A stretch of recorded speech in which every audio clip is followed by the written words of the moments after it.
Good afternoon, everybody. TGIF, first of all. Second of all, welcome to this week's Lunch and Listen.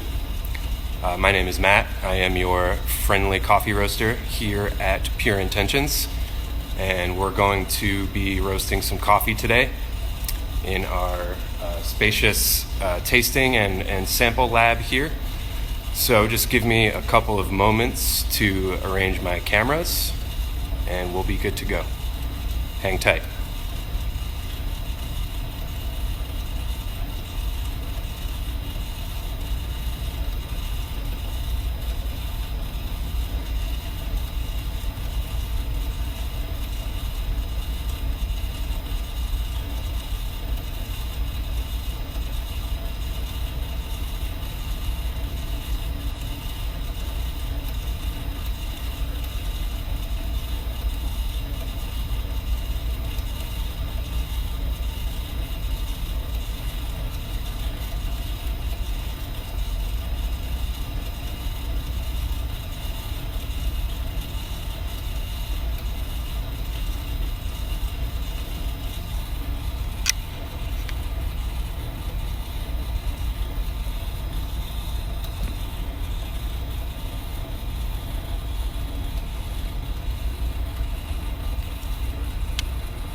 All right, all right. Thanks for bearing with me. Great.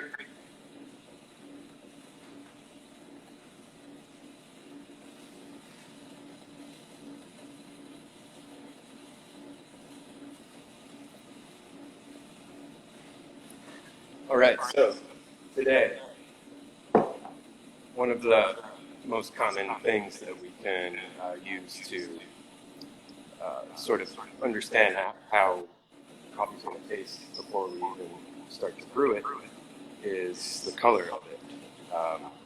How dark brown it is or how lightly brown it is. So we have one camera on the front of the roaster here, so you're going to be able to see the coffee as it's roasting change colors.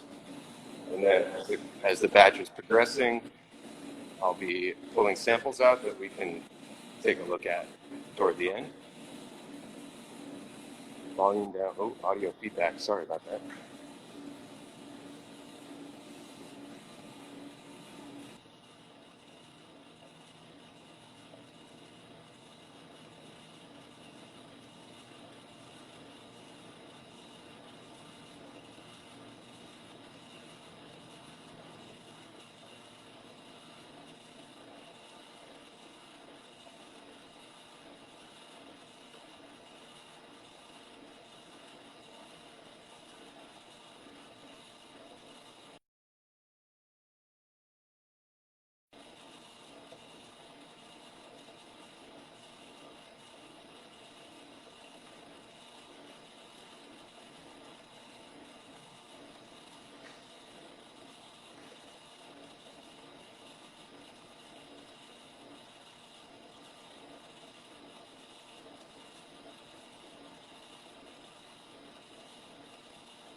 Okay, I think we're going to have that fixed now.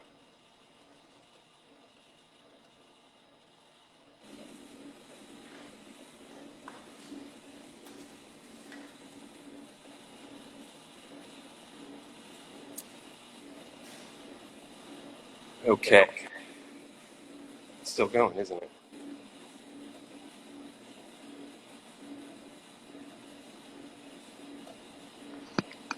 All right, guys, sorry about that. I am not technologically inclined.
All right, folks, we're going to roast coffee now. Here we go.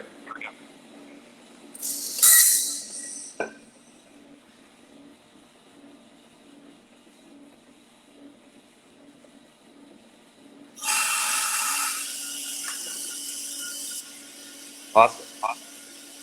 So this is going to help us sort of, if you're unfamiliar with a coffee roaster, you're trying something new, and start exploring roast a little bit. Hopefully, we're going to be able to help you sort of like have an educated guess as to what the coffee might be like when you get it at home. A lot of times we talk about, light roast, dark roast, and for different roasters, a lot of that means kind of different things, right? So here we're going to be able to show you, color, sort of relations to events in the process, and give a general sense of what you could expect. Also, please feel free to ask questions as we go. I will also save a few minutes for the end. If you have anything for the end and if you want to ask questions, be happy to answer.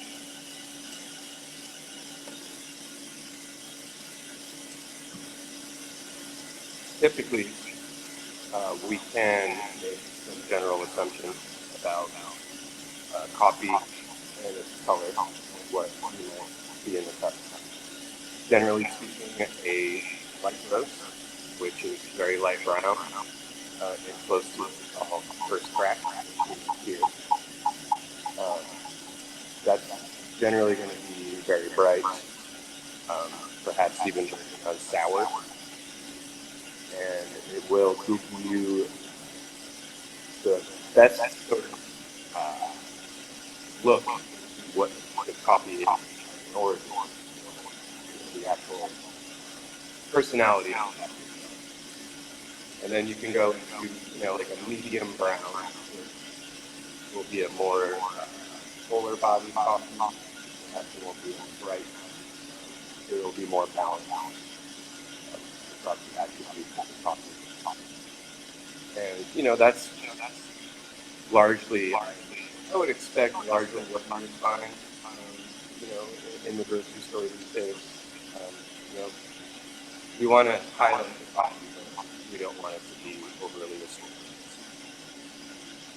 And then, of course, you get to dark roast, which will oftentimes sort of mask the origin character that we see in the light roast.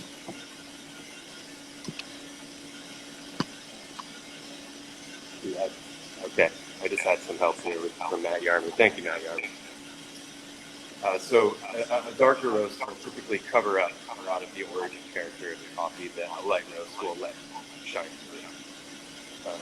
And you also get sort of much more darker chocolate flavors. Sometimes you'll get a heavier body, lots of caramels and things like that. And you can go even further to where the coffee is oily, and at that point, you've covered up most of the origin characteristics of the coffee, and then you're basically just tasting the roast itself. Much like there's always tons of analogies with cooking, right? So if you cook something medium well, like a burger or something, you can tell that you're eating a burger. But if you scorch it crunchy and black, you might not even really, you're tasting the burnt aspect of it. And everyone has their preferences, so it's not to say that one is better or worse than the other, but different things definitely happen. And if you can see the coffee starting to change yellow there in the sight glass, this is when the coffee is actually starting its chemical transition. So prior to that, when the coffee was green,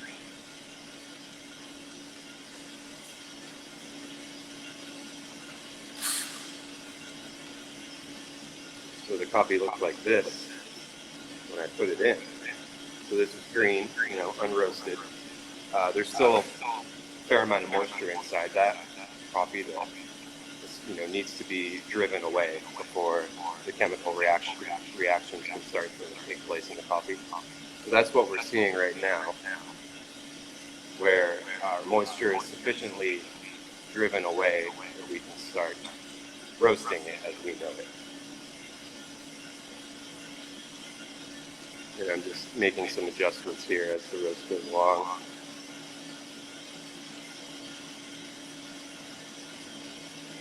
Is there anyone out there who has very strong preferences for light, medium, dark roasted coffee?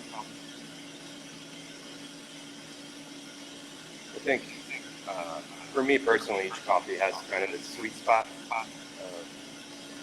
So when I approach coffees, I tend to shy away from the general light, medium, dark, and play with the coffee a lot and roast it to different colors and different times, and sort of let the coffee be what it wants to be. And light in the summer and dark in the winter.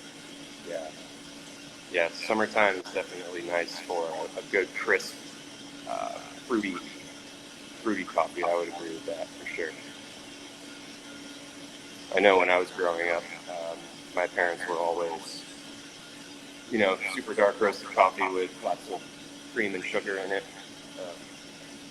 which is how I was introduced to coffee. So of course, I immediately started drinking coffee, the opposite way, black and as acidic as possible. But over the years, I've certainly come to appreciate all different roast styles. So here we're approaching a light brown color, which we often refer to as like a cinnamon color. The color will look like ground cinnamon, very light brown, and the aromatics start to shift dramatically, and we can actually start to get that sweet smell that comes out. And after this cinnamon stage, we go into what's called first crack, and that is the remaining moisture that's in the coffee is converted to steam, and eventually there's so much steam pressure in there that you'll hear an audible popping sound, and that is the cell structure of the coffee seed just breaking apart. That's mostly a release of steam pressure and a little bit of carbon dioxide.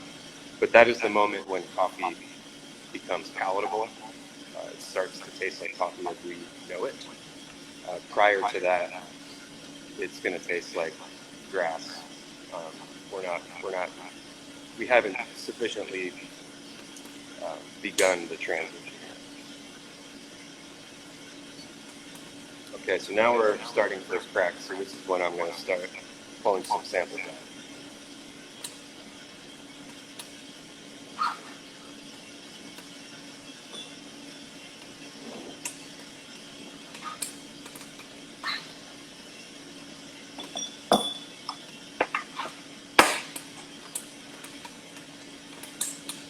So that little shovel there that I just pulled out is called a trial, and most drum roasters have a dryer. It's a way for us to both uh, remove samples if we want to do that while the roast is happening, but it also gives us a great deal of sensory information.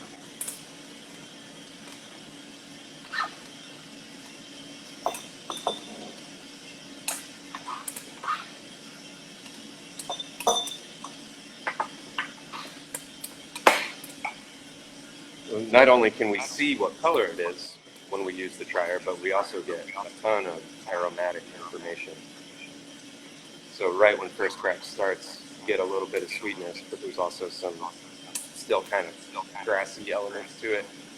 But you can definitely tell that it's starting to get sweet. You get some floral, really nice smells coming out.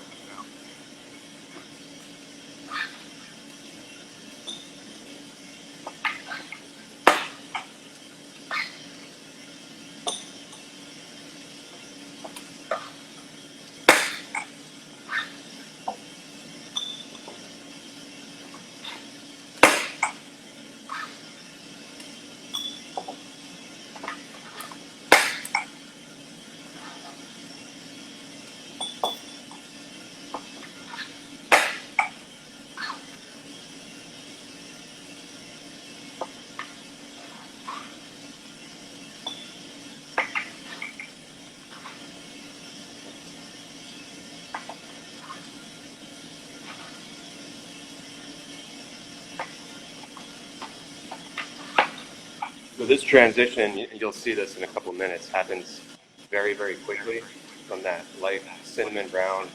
And as we keep going, I'm going to let this go pretty dark. But that transition happens very, very quickly. And if you're roasting coffee and you're not really paying attention or you forgot to turn your gas down, it is astounding that how quickly it can change start from.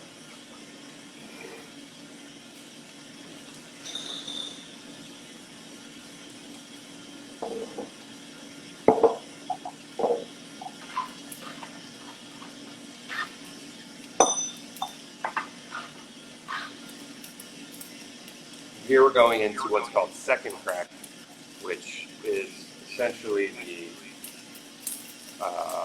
delineation of when a dark roast starts. So this is another kind of physical degradation of the coffee bean.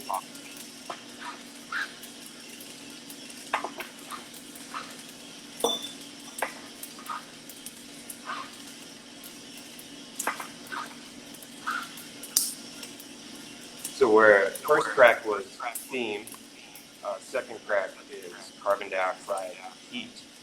There's lots of proteins and oils being driven out right now. So it's literally everything inside of the coffee, organic material and gases are exploding out right now. So after a dark roast, it's allowed to rest. That's why you'll get a sheen with some oil on it. That's everything that was inside is now on the outside.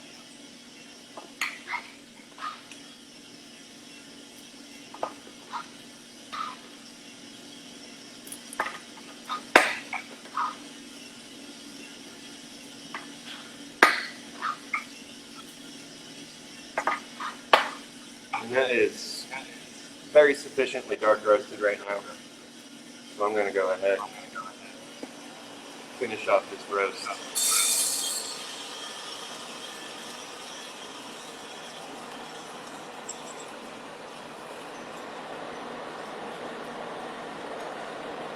Yeah, very, very brown that is.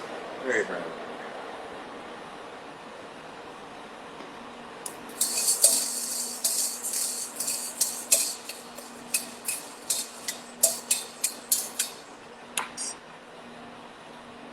Okay, so I'm just going to let those cool off for a minute. I saw a question about black hat here. Where can you find black hat? Whole Foods is the best bet. If you got a Whole Foods nearby, we sell a lot of coffee through Whole Foods. Black hat is definitely on the shelf. Or, if you are so inclined, you can visit our website, and we now offer in-person pickups at our warehouse on North Tryon. So if you wanted to come see the warehouse too, and grab your bag of black hat, two birds, one stone right there.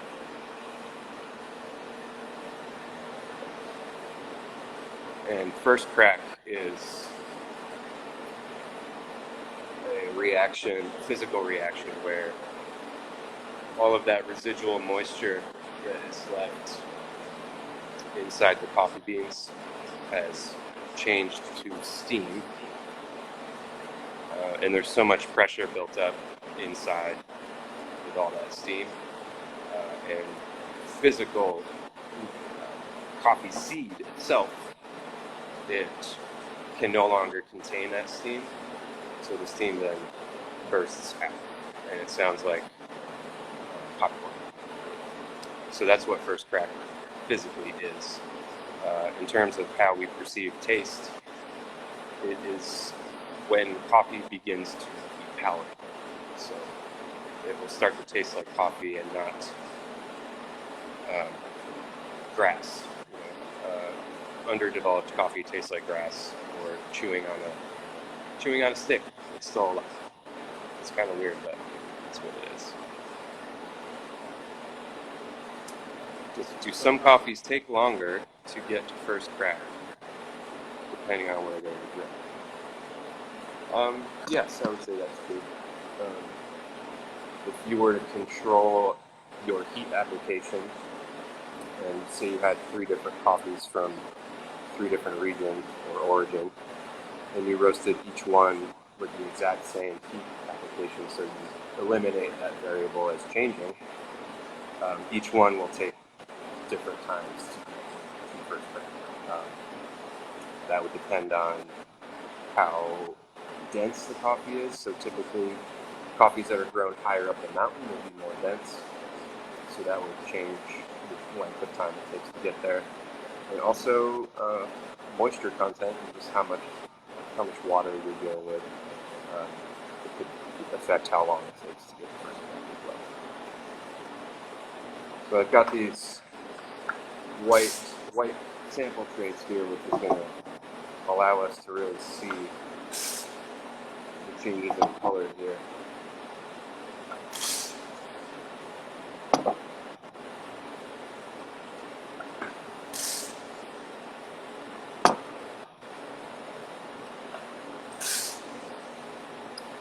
I think my, in general, favorite way to roast is for balance, where you allow the origin characters of the coffee to be present. Some Ethiopian coffees are very fruity and very floral, and you want to retain that. But you also want to have a nice honey, caramelly sweetness, which would require you to roast it a little deeper brown.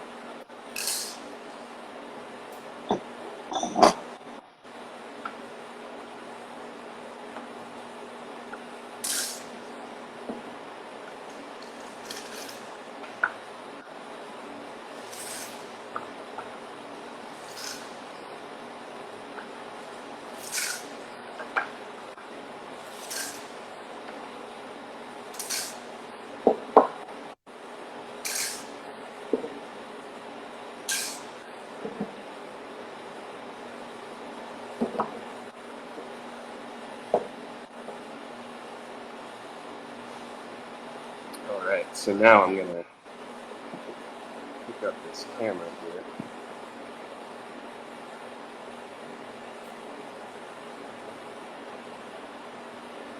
Okay, so this was the first sample, and this is when first crack is happening. So this coffee is as you can see, very uneven. The coffee wasn't allowed to fully sort of get in the zone of roasting, really, very, very early.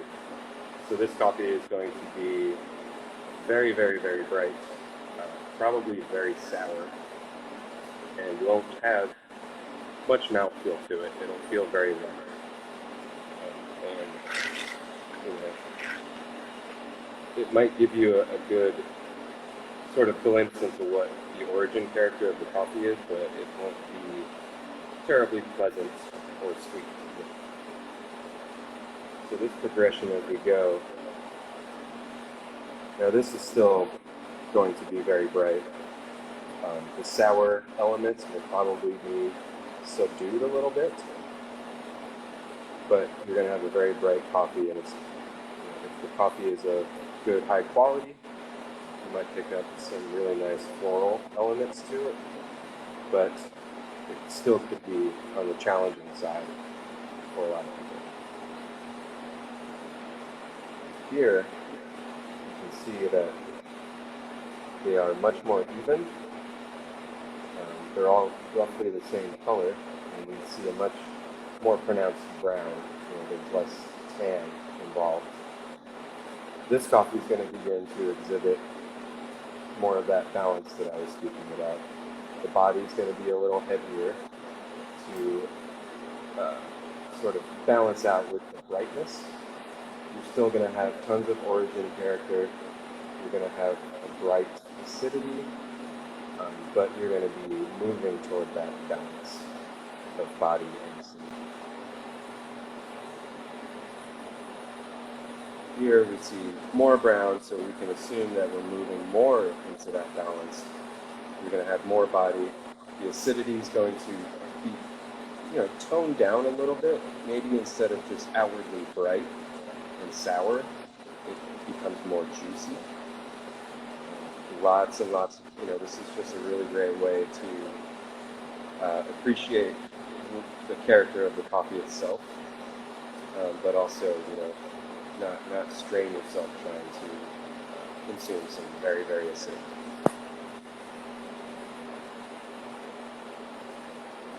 Here we're going to have much higher body. The acidity is going to continue to be either muted or sort of what we call round, where it is definitely noticeable and present, but it's not going to be very overly tangy or sort of astringent. But here we're also going to be moving deeper into where the roast is going to start covering up the origin character a little bit. So we're going to get much more dark chocolate, caramels, maybe some maple syrup, dark honey, things like that. So this was on the verge of that second crack. And here is where, as I said before, all of the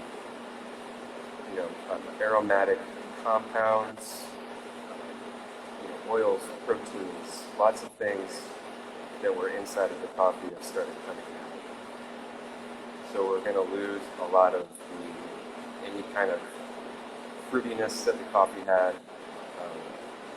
We might perceive a higher body, but as we roast darker, the body actually gets lighter.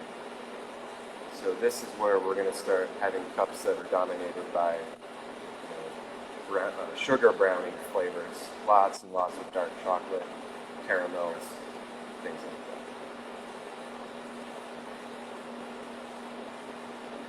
that. Here we're going to start going into very noticeable bitter flavors, and this is the roast almost probably completely covering up the origin character of the coffee. Lots and lots of bitter chocolate, baker's chocolate, The acidity will come across as sharp. A lot of times I think about it as being crunchy.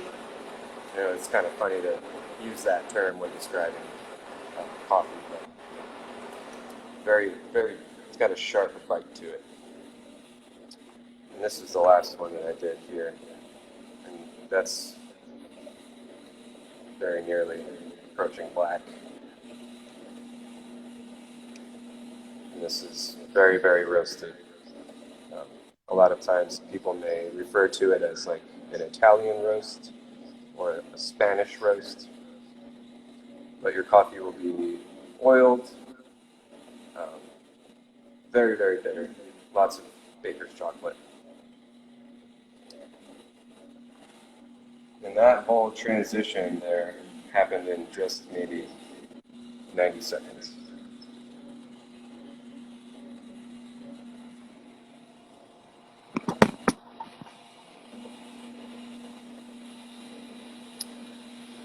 Okay, so that was fun to be able to roast coffee on camera. Can't say I don't know if I've ever done that. Certainly not anytime recently, but hopefully I was able to sort of help you folks, you know, be able to look at what color your coffee is and have a, you know, be able to make an educated guess as to what to expect. It's certainly helpful once you find something that you like to use as a baseline, and then you can start exploring all kinds of different colors, roast levels. So before I sign off, I would like to sort of see if anybody has any other questions.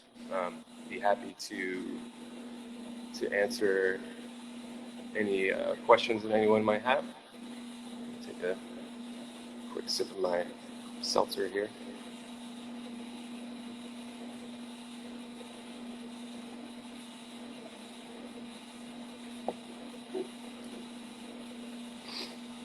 Alrighty then. Well, I appreciate everyone coming out, hanging with me, roasting a little coffee. I promise next time I will be way less technically challenged. Yeah, that was a little embarrassing, but I appreciate you folks for sticking with me. So, thanks again. I hope you have a super great weekend, and I hope you drink some delicious coffee. All right, thanks everybody.